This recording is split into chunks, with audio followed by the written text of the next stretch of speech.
Preliminary embellished initial stroke which usually occurs in capital letters. Answer: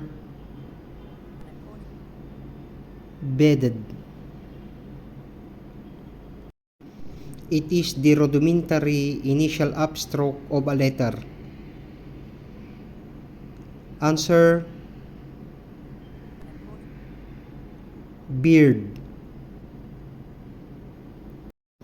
It is the beginning and ending stroke of a letter without hesitation.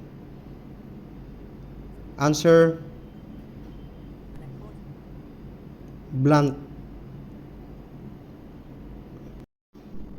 The main portion of the letter minus the initial stroke.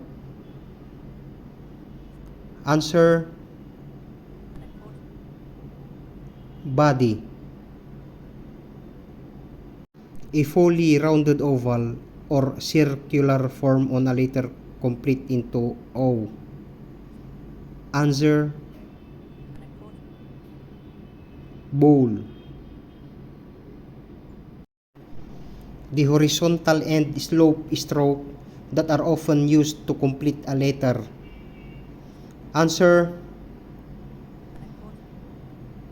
buckle or buckle knot. What do you call a bad writing? Answer: cacography. The art of beautiful writing. Answer: calligraphy. The opposite of ascender, the lower portion of a letter.